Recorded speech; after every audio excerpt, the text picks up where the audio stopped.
balik deh jeung sensei gadungan lain sensei asli ulah dipercaya. Tah, jadi aya peribahasa Jepang anu kadengena siga guyon, siga ngabodor gitu. Peribahasana teh aho wa kaze hikang atau aho wa kaze hikanai. Namun didenge sekilas mah siga ngahina.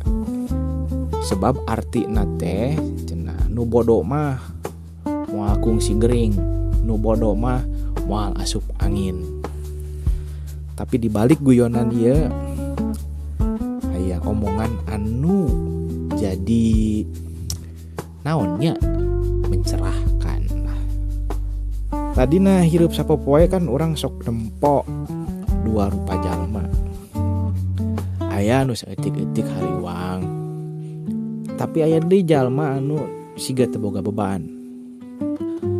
Tah, paribahasa Jepang ieu aho wa kaze hikang lain nyebut yen bodo teh halus.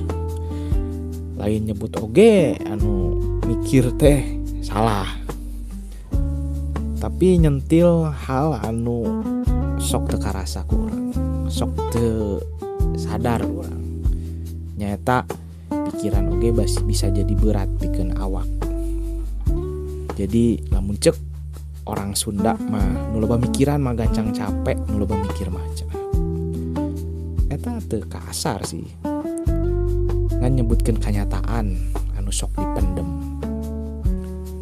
Tah, peribahasa ieu di Jepang mah meureunnya bisa dicaritakeun, diomongkeun teh bari seuri leutik teh. Eueuh niat nyerang, eueuh niat ngadominasi. Ngan hayang ngomong we aya jalma nu awakna ruksak mah nu penting mikir cenah. Teu salah, teu bener.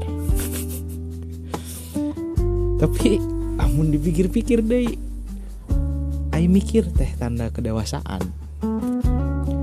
Tapi jalma dewasa oge kadang sok poho. Nepi ka mana mikir teh kudu ditahan. Sababaraha pikiran teh emang perlu dirawat. Tapi sababaraha nu lain kudu diajar dilepaskeun.